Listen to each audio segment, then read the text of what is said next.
ये कोई प्रधानमंत्री नहीं कर सकता। ये कोई शिव भक्ति कर सकता है कि 8 गुना ज्यादा मुआवजा देके लोगों से उनके जमीन मकान को लिया गया। जिसका सही में घर द्वार वहाँ था वो खोज रहा था कि मुआवजा कैसे मिलेगा। प्रधानमंत्री जी ने बनारस में उतना काम किया है जितना सदियों तक कोई सोच नहीं सकता। खाली प्रधानमंत्री ने गलती की कि सरकारी पैसे से सैफई महोत्सव नहीं कराया, माधुरी दीक्षित का छम्मा नहीं कराया, इसीलिए अखिलेश को बुरा लग रहा है। मोदी जी को सोने का चम्मच नहीं मिला था। वो दुनिया देखे हैं, गांव गए हैं, छोटी छोटी जगह पे गए हैं, क्या क्या प्रॉब्लम है सब देखे थे। तब उन्होंने गाँव से लेके शहर को डेवलप किया। आज मोदी जी जो काशी को दे दिए कोई नहीं दे पाएगा। गंगा सुंदरीकरण जब शुरू हुआ, राजीव गांधी ने शुरू कराया। पहले चरण का पैसा कांग्रेसी घोट गए। दूसरे चरण में माँ गंगा संकल्प की जटाओं से निकल के हमारे मनमोहन सिंह की जटाओं में फंस के रह गई और लोगों ने दूसरा पैसा भी खा लिया। लेकिन तीसरी बार चले जाइए, गंगा जी की जो सफाई हो रही है, ट्रीटमेंट प्लांट चल रहे हैं, गंगा जी की सफाई ऐसी हो रही है कि झमाझम प्रियंका भी नहाई और अखिलेश भी नहाए झमाझम और कहने लगे गंगा का पानी गंदा है। जब कॉरिडोर बन रहा था तो यही कांग्रेस के लोग मूर्ति की दुकान से शिवलिंग लेके कूड़े में फेंके। यही अजय राय एंड कंपनी, ये जो अध्यक्ष है ना कांग्रेस के, यही लोग कूड़े में फेंके। जो साड़ी की इंडस्ट्री मर गई थी, यहाँ पे खत्म हो गई थी, सूरत ने खा लिया था, जो चाइनीज मशीन आके खत्म कर दी थी, आज फिर उसको जान आ गई। आज कम से कम 100 शोरूम खुल गए बनारस में, बड़े बड़े। सर, आपका नाम जानना चाहेंगे पहले हम।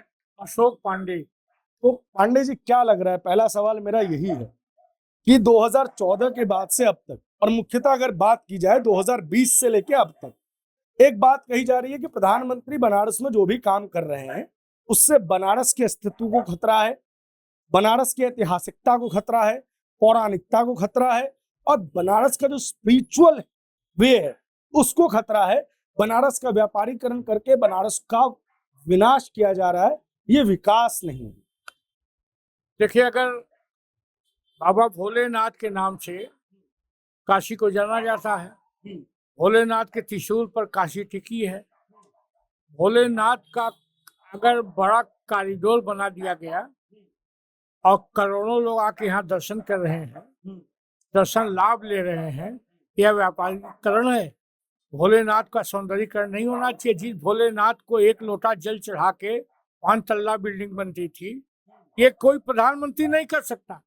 कि कोई शिव भक्ति कर सकता है कि 8 गुना ज्यादा मुआवजा देके लोगों से उनके जमीन मकान को लिया गया, कोई कह नहीं सकता। जो जगतगंज में बैठा था, छेदगंज में बैठा था नेता, वो तो चिल्ला रहा था, लेकिन जो जिसका सही में घर द्वार वहां था वो खोज रहा था कि मुआवजा कैसे मिलेगा। 8 गुना ज्यादा मुआवजा मिला और लोग चले गए सहर्ष।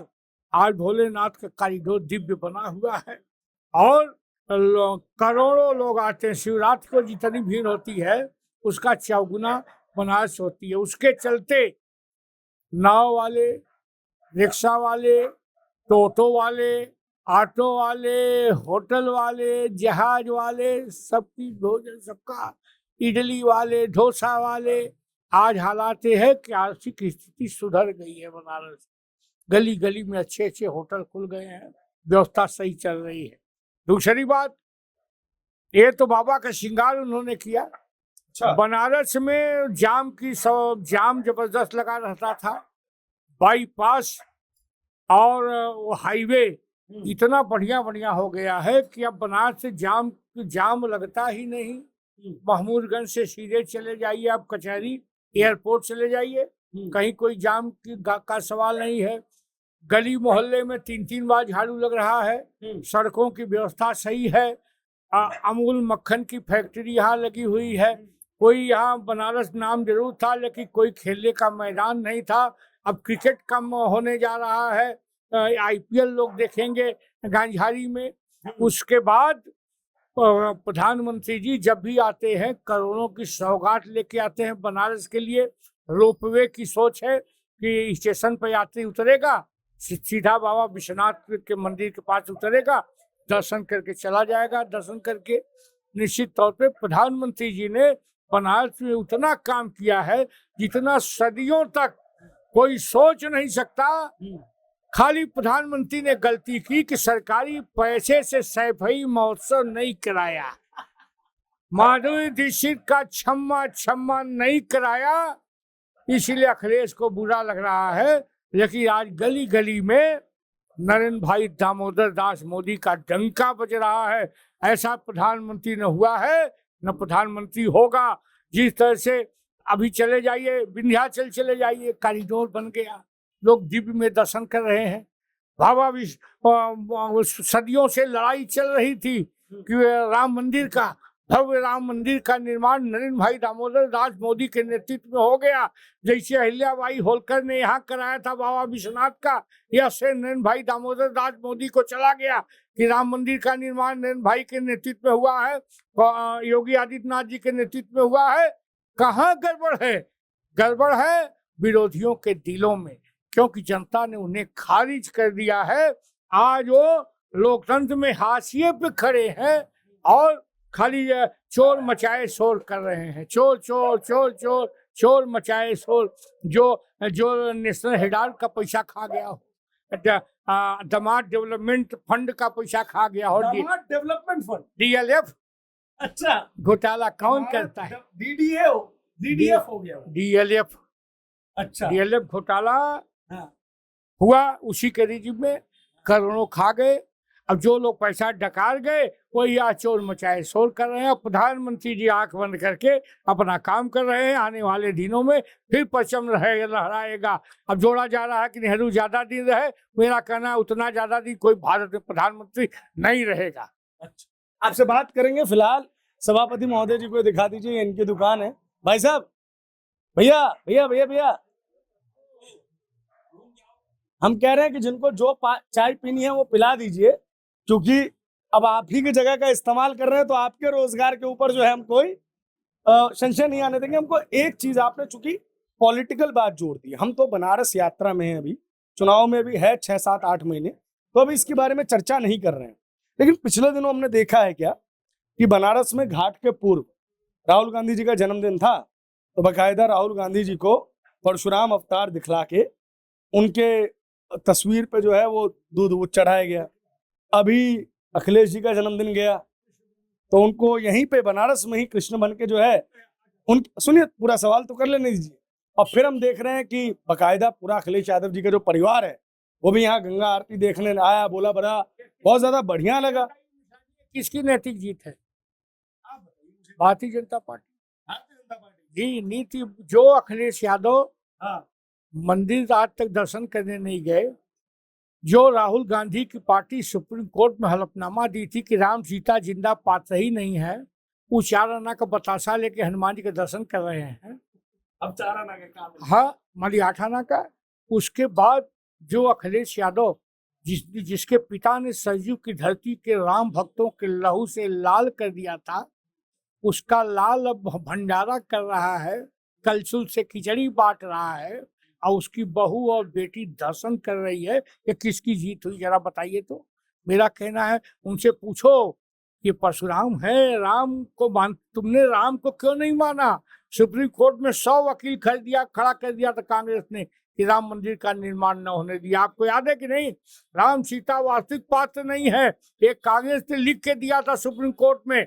अखिलेश यादव ने, उनके पिता ने राम भक्तों की लाशों से लाल कर दिया था सरयू की धरती को।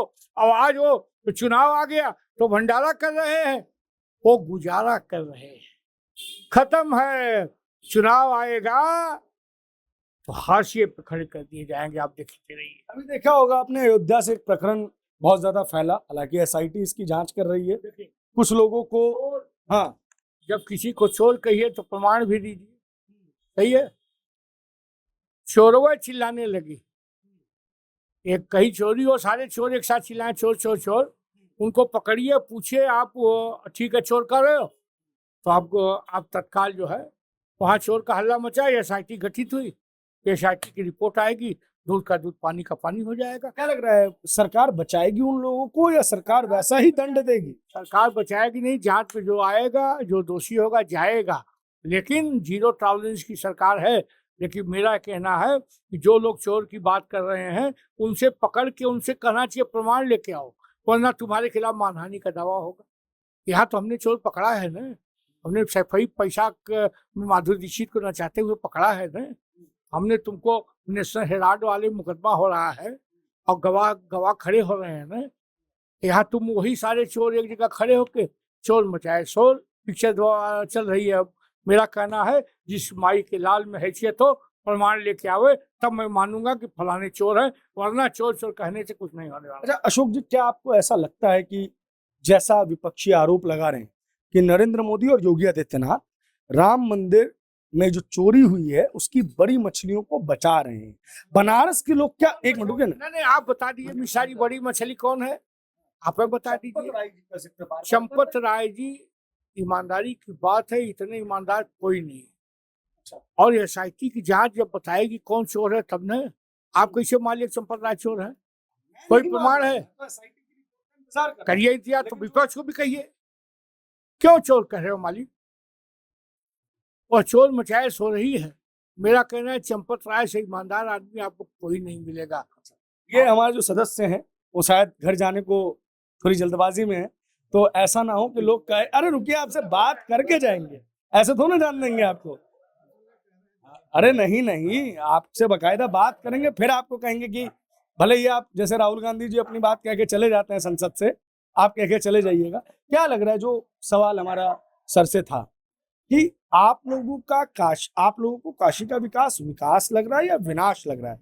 क्योंकि एक तरफ हम देखते हैं, अगर मैं बाहरी की दृष्टि से देखूं तो मुझे घाट सुंदर होते हुए बड़े अच्छे लगते हैं, लेकिन मुझे ये कह के टोक दिया जाता है कि आपका उस घाट से भाव थोड़ी ना जुड़ा है। आप तो बाहरी हैं, आपको बेहतर सुविधा चाहिए, आपको तो हर जगह एसी लगा दिया जाए तो बेहतर है, लेकिन हमारी परंपरा ऐसी नहीं थी ना। तो काशीवासी के रूप में आज जो घाट पे लाइट्स दिख रही हैं, या काशी विश्वनाथ कॉरिडोर दिख रहा है, या रोपवे दिख रहा है, इन सब पे आप लोग क्या सोचते हैं? नहीं, यहाँ विकास तो बहुत हुआ है। सबसे बड़ा विकास मतलब 14 के पहले तो लाइट ही अच्छी नहीं आती थी। अच्छा, लाइट की पोजीशन बहुत खराब थी, और मतलब देहात में तो एक हफ्ता दिन में एक हफ्ता रात में आती थी। एक हफ्ता दिन और एक हफ्ता रात। रात में आती थी, वो भी चूंकि आजमगढ़ के हम रहने वाले हैं, मूल निवास आजमगढ़ है। आजमगढ़ मतलब जहाँ उनके परिवार के लोग थे, जैसे उस जिले में तो बढ़िया लाइन आती थी।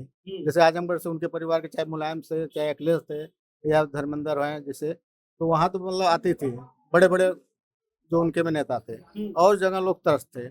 बनारस में भी वही हाल थी।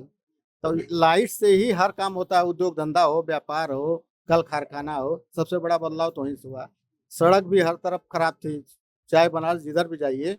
सपा का सरकार, बसपा का सरकार, दोनों देखे हम, आजमगढ़ रोड पर इतना गड्ढा था। हम लोग घूम के जाते थे थाना गद्दी होके। पुल यही 11 साल में बना, जब भाजपा की सरकार आई तब। सामने घाट। अच्छा, क्या था पहले? क्या पुल नहीं था पहले? बन रहा नहीं बन पाया था। बसपा सरकार, मतलब मुलायम, बसपा सरकार गई, सपा सरकार गई, हाँ, 1 साल पहले और हुआ था। 11 साल लग गया, कंप्लीट नहीं हुआ। एक पुल बनने में हाँ, 11 साल। हाँ। अब फिर भाजपा सरकार आई तो बनाई नहीं, 11 साल। एक मिनट पूरा नहीं था। एक्चुअली देखिए, पहली बार मुलायम सरकार जब थी तब उसका शिलान्यास हुआ। अच्छा, मुलायम सरकार 5 साल पूरी की। नहीं, लास्ट। हमको जो जानकारी है शायद 2007 के आसपास, उसका 2007 की जानकारी हमारे पास है। आपके पास शायद बेहतर जानकारी हो। लास्ट में हमारे समझ से। 11 साल ही मान लो। तो काशी विश्वनाथ कॉरिडोर कितने समय में तैयार हो गया? 2.5-3 साल लगा होगा। 2.5-3 साल में कॉरिडोर, और एक पुल बनने में 11 साल। था सपा के राज में नहीं बना था, बीजेपी के राज में बना। अच्छा, हाँ, मोदी जी आके बनवाए और योगी जी बनवाए। सपा कहाँ बनवा पाई थे? योगी जी ने उद्घाटन किया उसको, सपा नहीं बनवा पाई थी। अखिलेश यादव तो आज तक एक चीज कहते हैं कि योगी जी अब तक जिन चीजों का फीता काट रहे हैं, वो अखिलेश यादव जी की जो सरकार थी 12 से 17 तक, उसमें हुए कामों का फीता काट रहे हैं। वो इंसान क्या कहेगा जो भारत के संस्कार को नहीं जानता? विदेश में पढ़ा हुआ लड़का, वो क्या बताएगा यहाँ का क्या है क्या नहीं है? वो कभी पैदल चला नहीं, कभी गांव में नहीं गया, कभी गोबर नहीं उठाया, कभी भैंस नहीं पाला। वो तो यही के घर में पैदा हो गया, बस मुलायम के घर। सोने का चम्मच मिल गया, सोने के चम्मच मिल के। मोदी जी को सोने का चम्मच नहीं मिला था, वो दुनिया देखे हैं, गांव गांव गए हैं, छोटी छोटी जगह पे गए हैं, क्या क्या प्रॉब्लम है सब देखे थे। तब उन्होंने गांव से लेके शहर को डेवलप किया। आज मोदी जी जो काशी को दे दिए कोई नहीं दे पाएगा। क्या दे दिया सर? सब कुछ दे दिया उन्होंने। यहाँ का बिजनेस ग्रोथ किया, यहाँ के चाय के दुकानदार से लेके कपड़े से लेके किसको नहीं मिला, होटल से लेके लॉज से लेके खाने का रेस्टोरेंट से क्या नहीं बढ़ा। इतने यात्री आ रहे हैं तो यहाँ पे पैसा आ रहा है ना बनारस में, सारे यात्री मंदिर की वजह से आ रहे हैं। और क्या है यहाँ पे, को एक आंकड़ा बता दूं, परसों एक आंकड़ा निकला है सर कि काशी विश्वनाथ मंदिर दुनिया में सबसे ज्यादा दर्शन किए जाने वाला मंदिर बन गया है। इसकी संख्या 14.9 करोड़ की हो गई है और पिछले 10 वर्षों में 45.6 करोड़ लोग काशी आए हैं। ऐसे में काशी आने वाले लोगों की संख्या में तो बढ़ोतरी हुई है। इसी में एक सवाल आ जाता है कि काशी में बाहरी आ गए और जो मूल काशी के निवासी है वो बाहरी हो गए। नहीं ऐसी कोई बात नहीं है। वो तो बहुत खुशहाल है। यहाँ जो भी काशी में है वो अपना रोजगार कर रहा है, नौकरी कर रहा है, चाकरी कर रहा है, जिला डेवलप कर रहा है, देश डेवलप कर रहा है, हमारा काशी डेवलप कर रहा है। तो हमको तो फायदा है, हमको नुकसान कहाँ से है? उसको दर्शन करने के लिए अलग से व्यवस्था की गई है। अच्छा, शाम को 4 बजे या सवेरे 4 से 5 वो अपना वो दिखावे आइडेंटिटी कार्ड बनारस और अलग उसकी लाइन है, वो अलग दर्शन कर रहा है। वो खुशहाल है। कौन बता दिया आपको कुछ दुखी? देखिए, मैं चूंकि बहुत सारे आम जनमानसों से भी मिल रहा हूँ तो मुझे नहीं पता आप में से कौन बीजेपी का होगा, कौन सपा का होगा। तो उनमें से कई लोगों का ये कहना था कि हमको बाबा से दूर कर दिए मोदी। गलत है, बिल्कुल गलत है। अलग से बनारसी लोग लाइन लगा के दर्शन कर सकते हैं और सहज ढंग से दर्शन कर सकते हैं। शिवलिंग को छूने के लिए भी एक समय तय है। यहाँ लोग पसंद जो दर्शन करने वाले दर्शन करते हैं, जो किसी चौराहे बैठ के दर्शन झाड़ने वाले वो दर्शन झाड़ते हैं। आप क्या कह रहे थे चाचा? काशी में रहने वाला इंसान, बनारस काशी में रहने वाला बाबा विश्वनाथ तो उसके दिल के अंदर बैठे हुए हैं। वो दूर कहाँ हो सकते हैं? वही तो हमको चला रहे हैं और सारे संसार को वही चला रहे हैं। उससे बड़ा तो कोई है ही नहीं आज तक। कि कौन कहता है दूर हो गए? ये तो आप एक बहुत बड़ी बात कह दी। आप गलत बात बोल रहे हैं। हम गलत बात नहीं कहते। देखिए, आपको सिंपल सी बात करिए, वो हर विरोधी के भी दिल में बैठे हैं।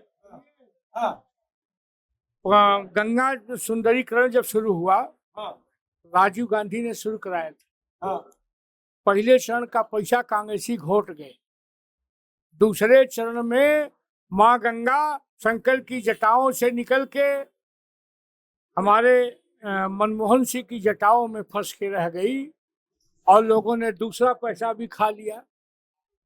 लेकिन तीसरी बार चले जाइए, गंगा जी की जो सफाई हो रही है, ट्रीटमेंट प्लांट चल रहे हैं, गंगा जी की सफाई ऐसी हो रही है कि झमाझम प्रियंका भी नहाई और अखिलेश भी नहाए झमाझम और कहने लगे गंगा का पानी गंदा है।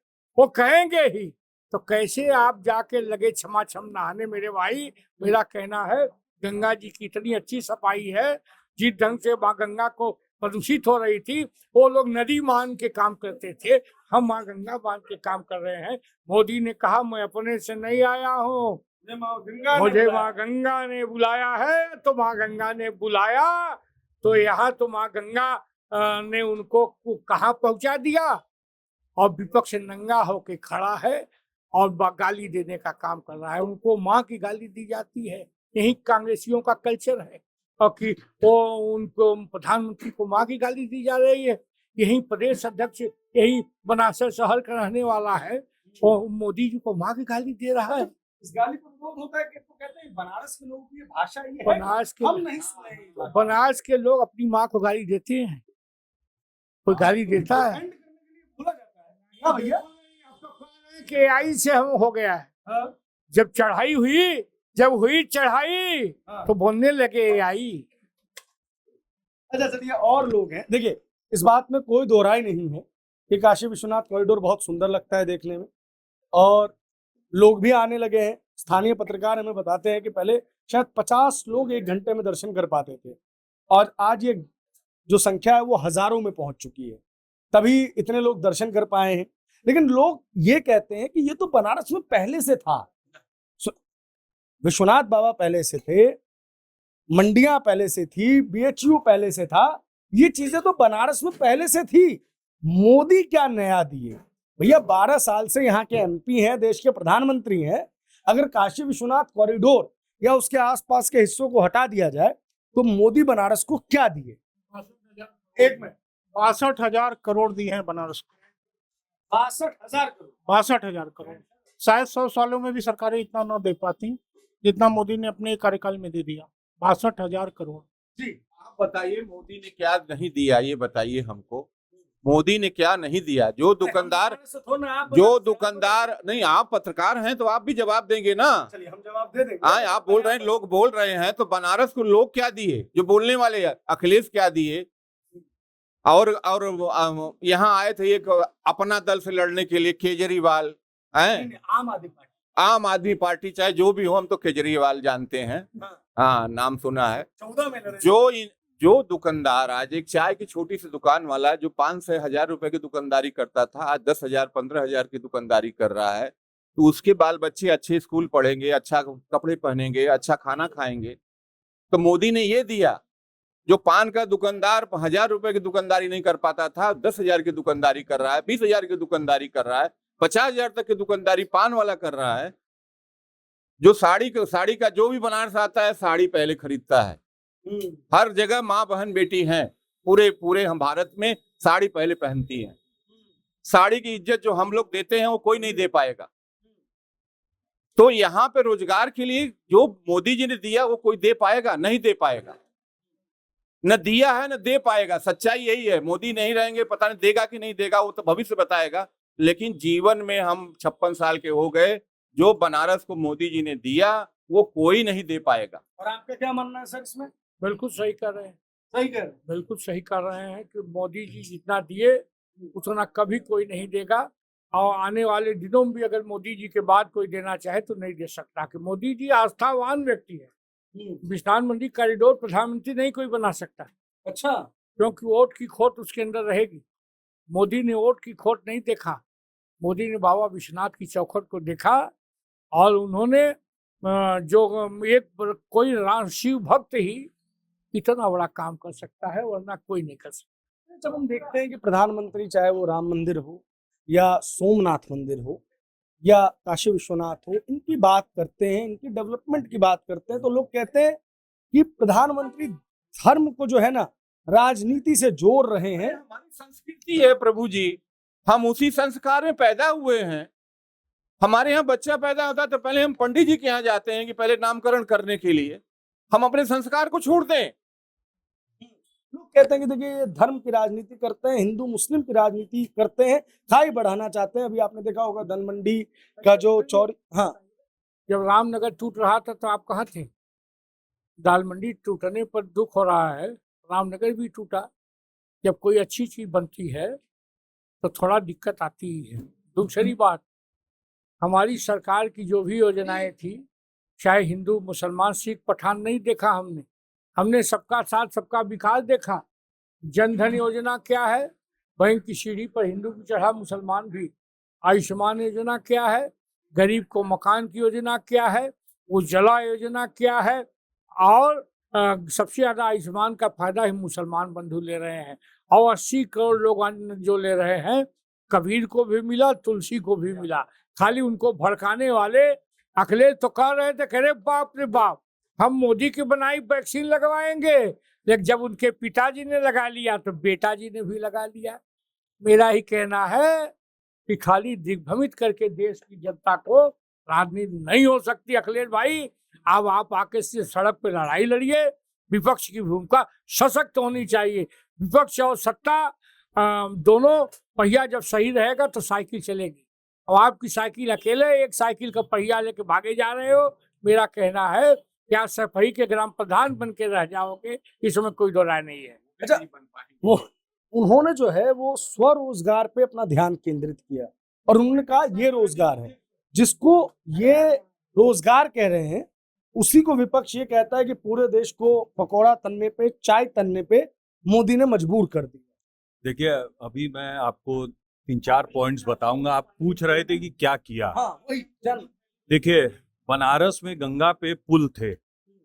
पुल जो अभी किसी ने कहा रामनगर का पुल बन रहा था, वो एक पाया बना, बन भी नहीं पाया, एक पिलर, एक पिलर। हाँ, वो टंगा रहा। वहां पे क्या होता था कि पॉन्टून ब्रिज, पीपे का पुल होता, ठीक है। ये यही नहीं था, बनारस में नहीं, बनारस से आप थोड़ा सा दूर जाएंगे तो चुनार एक जगह है, वहां पे भी पुल नहीं बन पाया। उससे और पीछे जाएंगे मिर्जापुर की तरफ, वहां भटोली है, भटोली का पुल, चुनार का पुल, रामनगर का पुल। और जब आप इस एंड पे जाएंगे जहां नमो घाट बना है, वहां पे लकड़ी पे से लोग साइकिल लेके जाते थे, जहां पे वरना और गंगा का संगम है। लकड़ी का पुल हुआ करता था, टेम्पररी, ठीक है। वहां पक्का पुल बना, और उसके बाद एक और पुल बना गाजीपुर से पहले। इतने तो पुल बने जो कनेक्ट किए शहर को, हम इंफ्रास्ट्रक्चर की बात कर रहे हैं। उसके बाद एक रिंग रोड बनी जो बनारस के बाहर ट्रैफिक लेके जाने के लिए।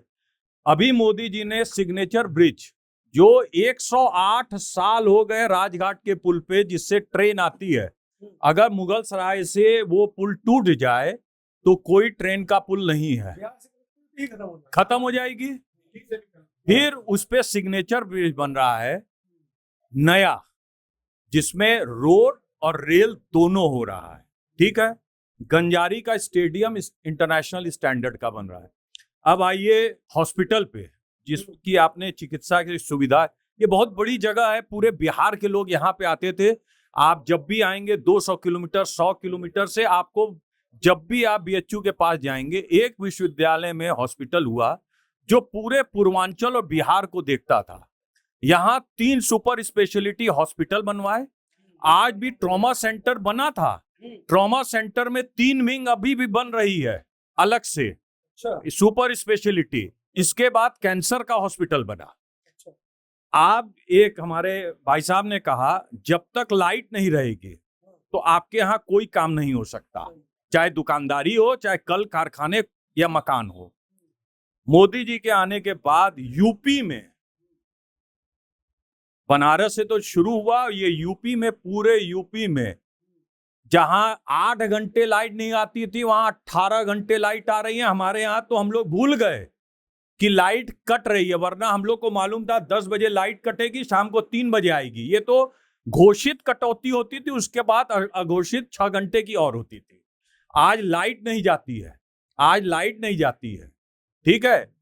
तो उस पे क्यों? क्योंकि चोरी रोके, नए नए चीजें लाए हैं, अंडरग्राउंड किए बिजली।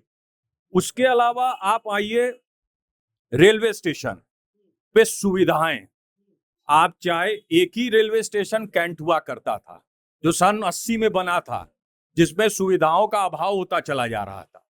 वहां आप चले जाइए, हर प्लेटफॉर्म पे एस्केलेटर, लिफ्ट बनी, नई लाइंस बिछी, प्लेटफॉर्म अपग्रेड किए गए। उसके बाद नया स्टेशन, एक जो हॉल्ट स्टेशन मड़वाडी होता था, जिसको आज आप बनारस नाम से जानते हैं, एयरपोर्ट की तरह दिखने में है, वो किसकी देन है? मोदी जी की देन है।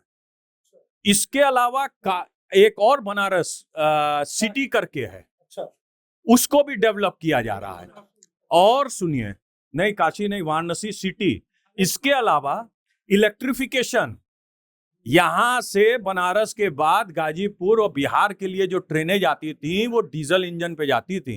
डबल ट्रैक बनाया गया, यहां से इलाहाबाद जाने के लिए सिंगल लाइन हुआ करती थी। काम का तो आप बोलते रहेंगे, बहुत सा है। उस सिंगल लाइन होती थी, डबल लाइन हुई। आज जो हम लोग 3 घंटे में नहीं पहुंचते थे, 1-1 घंटे में ट्रेन पहुंच जाती है इलाहाबाद। डबल ट्रैक हुए, इलेक्ट्रिफिकेशन हुआ, और उसके बाद रोड का हुआ विकास। रोड चारों तरफ बनी, जो बनी वो बनी। फिर आइए एजुकेशन में। एजुकेशन में बनारस हिंदू यूनिवर्सिटी के अलावा यहाँ पे और भी यूनिवर्सिटीज हैं। सब जगह जो हायर एजुकेशन के लिए होना चाहिए, वो सब मोदी जी ने प्रोवाइड करवाया बनारस के लिए। आप कहेंगे बिजनेस पे आइए, बिजनेस देखिए माइक्रो मैक्रो लेवल पे होता है, ठीक है, इकोनॉमिक्स में। बनारस में तो स्टेट है। और भारतीय जनता पार्टी का हमारे जो फाउंडर मेंबर थे अंत्योदय का सिद्धांत पे चलते हैं कि जो हम विकास करें अगर अंतिम व्यक्ति तक न पहुंचे तो वो विकास नहीं कहलाता है। मोदी जी ने कहा 1 रुपए चलता था, 90 पैसा गायब होता था, 10 पैसा लगता था। अब क्या होता है, 1 रुपए चलता है, 99 लगता है। राजीव गांधी के समय अब क्या होता है, 1 रुपए चलता है, पूरा लगता है। तो आपको विकास दिखाई देगा। 1 मिनट, एक चीज और आपसे कर रहे थे। आप कहे विश्वनाथ मंदिर, आपका घर पुराना होता है? आपके बाप दादा बनाए रहते हैं, ठीक, किसी का भी मकान, तो टाइल्स लगवाते हैं। क्यों लगवाते हैं? लंबा टिके। जहां थोड़ा सा गिरता है उसको बनवाते हैं। मोदी जी ने वही कार्य किया है। बाबा बनारस में जो ये व्यक्ति कह दे कि बाबा को हमसे दूर कर दिया गया, अरे तुम कौन हो, तुम बाबा से दूर हो गए? बाबा के कारण तुम हो। हम लोग तो ये है कि एक सांस, एक पग, एक पल वो बाबा का है, उन्होंने दिया है तो हम चल रहे हैं। ये तो हम लोग ने पूर्व जन्म में कुछ किया है कि हम यहाँ बैठे हुए हैं, वरना हम लोगों को ये लोग दूर दूर से आते हैं। बाबा का ये त्रिशूल पे लोग कहते हैं ना, त्रिशूल पे, लेकिन ये अगर आप उस पे जाएंगे, उसको क्या कहते हैं, दर्शन पे, तब आप दूसरी सोच पे आएंगे। उसके बाद आइए गंगा पे सफाई की बात। बहुत लोग, अच्छा मैं विश्वनाथ मंदिर, जब कॉरिडोर बन रहा था तो यही कांग्रेस के लोग मूर्ति की दुकान से शिवलिंग लेके कूड़े में फेंके। यही अजय राय एंड कंपनी, ये जो अध्यक्ष है ना कांग्रेस के, यही लोग कूड़े में फेंके, कैमरों में पकड़ाए। नई शिवलिंग थी। मैं क्या, कई लोग यहाँ पे सालों से गलियों में घूमते रहे। एक मंदिर आप जाएंगे, बीच बीच में आपको मंदिर दिखाई देगा कॉरिडोर में। वो गलियों में, मकानों के अंदर मंदिर हुआ करते थे जिसको कोई नहीं छुआ। इन लोगों ने बोला कि तोड़ दिया गया मंदिर, शिवलिंग कूड़े में फेंक दी गई। जब जांच हुई पकड़ में आ गए। चोरी करने की आदत नहीं छोड़ेगा। आज आपको सुविधा मिल रही है। मोदी जी ने क्या किया, उसको थोड़ा सा बड़ा किया, सुविधा दी। बाबा वहां पे इससे पहले भी एक बार एक थोड़ा सा पोर्शन पूरब की तरफ बढ़ाया गया था। काशी विश्वनाथ मंदिर का आज से 20 साल पहले, उसका नाम था तारकेश्वर मंदिर। तब कोई हल्ला नहीं किया। आज सुविधा मिली सबको, आपको भी मिली, हमको भी मिली और सबको मिली।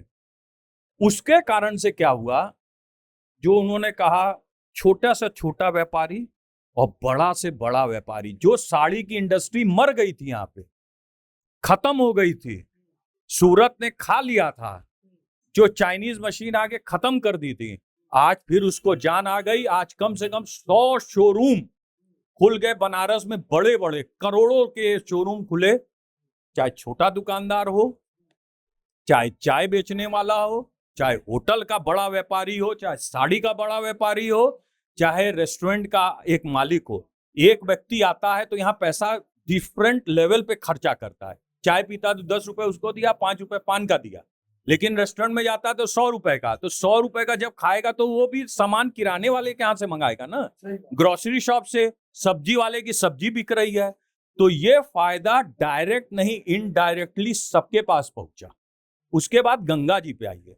गंगा जी पे आप बोलेंगे नाविक लोग, आपने देखा ना वहां पे करोड़ों रुपए तो खाली वहां पे कमाए इलाहाबाद में।